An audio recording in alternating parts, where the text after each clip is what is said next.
Now, when you become president, how do you intend to restructure our external debt without actually downgrading our rating in the market? Thank you. Thank you. And your name, just so we have it? My name is Ipeingwa Umunakwe. Okay, thank you. And then if we move the microphone to the lady just there, last question. Yes.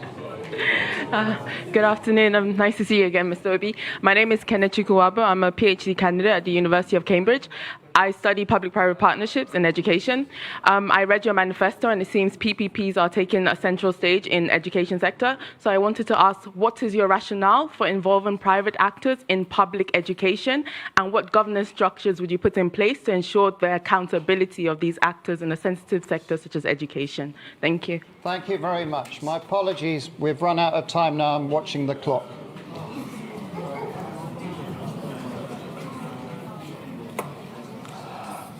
Okay. Alex, I hope you will allow me. There's somebody here that is so keen. When I was coming in, he had a question that is so interested and is like, so I told him, if I have opportunity, I will request and answer it publicly. Okay. Let me again go. People are talking about the central bank governor. The problem, first, let me assure you, central bank will maintain its independence. It will be respected. And again, it is not the problem of the person there. Central bank have a role of monetary policy, if I'm right. Then you have this physical space. It's like a street football. When the person who is supposed to be in the physical space is no longer, it's like you go to a football match and somebody who is supposed to play in a particular wing is no longer there. You find people playing various wings. The weakness of the physical space allows the monetary space to take over, and in supporting, because there's a weak governance structure, that is where we're able to do what we're doing. What is happening today is happening.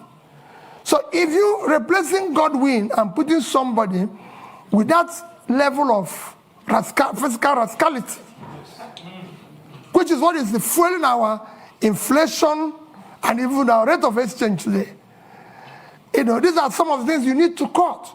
As long as the government continues on that fiscal rascality, that situation will occur. That's what you need to fix.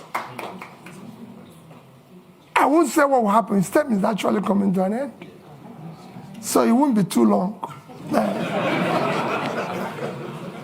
So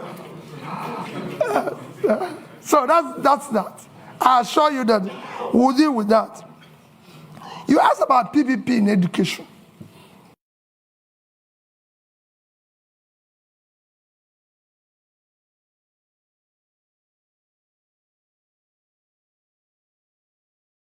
I said you're in Cambridge. Yeah. Is Cambridge run by British government? No, I just want to know, because I don't know. When we're talking about PPP in education, we're talking about tertiary education. We're not talking about basic education. We will ensure that basic education is free, and we will drive it aggressive, because we have 20 million out-of-school children in the north, which I've said we will deal with decisively, because those children mostly have learned Quran, which means they're intelligent. We'll meet them at the point of learning Quran and teach them skill. For the tertiary education, we must find a way to fund it in a collaborative way, public partnership, in order to be able to ensure that 4 years will be 4 years, not what is happening today. That's what we mean by that. And it will be, you'll see, it's a win-win situation. I study basic, so. That's it. No, not the basic. It won't be the basic. Then, issue of barely servicing our debts. We're not, I've said it before, we're not the only country that have gone through this. Once we move from consumption to production, what we're going to do first is that what you see today, we're inability to service our debts, is because of fiscal rascality.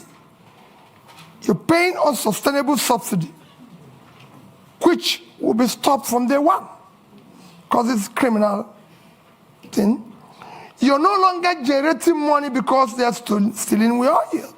And the only people who can steal oil are people in government, because ordinary people cannot steal oil. You can't put it in your pocket. It's something that you come with sheep. So all those, and you stop corruption, the waste, everything. And you go to seek to ensure that the revenues of government are properly collected. These are things, when you have tightened all the leakages and wastes, you'll be able to increase your position and you negotiate and be able to service them. Look at it, just to give you an example. Nigeria is today the only OPEC nation, apart from Venezuela, because of sanction, that is not meeting up its quota. Because over the years of oil theft, the multinationals and everything have not been investing, coupled with the theft and everything. You're not realizing what you're supposed to. Every other nation that is in the same condition was able to bring down their rates and inflation within this period of Ukraine war. I'm not saying it's good to wait for war to be able to get more revenue, but people are taking advantage of it, because it's there. And you can't run away from it. But we couldn't take that advantage. Our situation got worse because of poor management of our own physical space, which will change without an eye. And finally, like I said, somebody kept telling me that issue that people have been saying that if I become president, that there's issue of being, how do I say that? What word do they use? Stingy. Pat knew the question of stingy. How are you going to manage? Because they said you'll be stingy and everything. And let me say it publicly that people don't know what it is all about.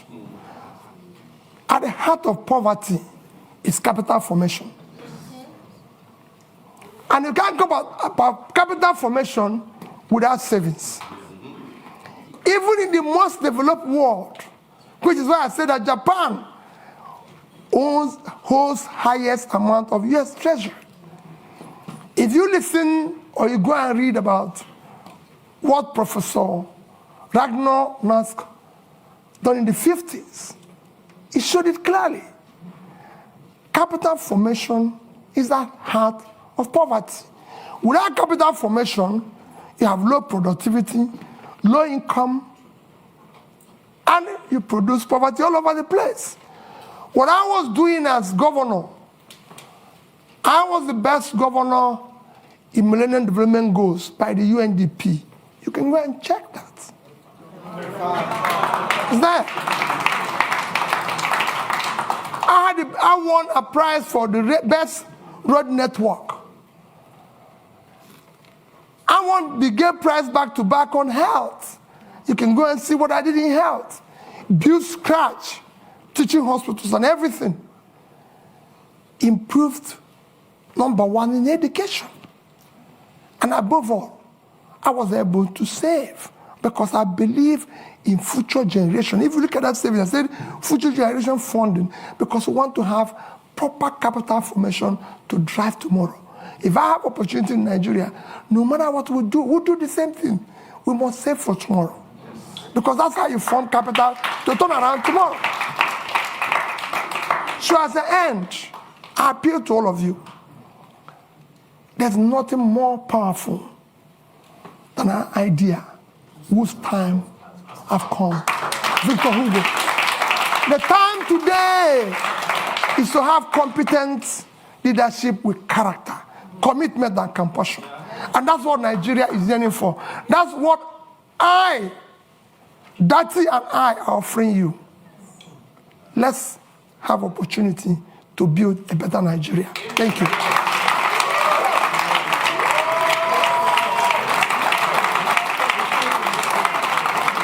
Thank you.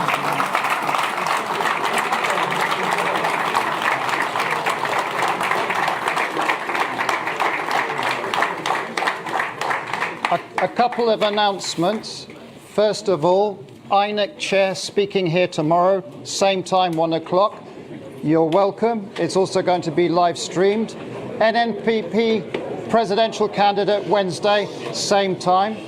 And finally, again, just to thank Peter Obi for coming to Chatham House.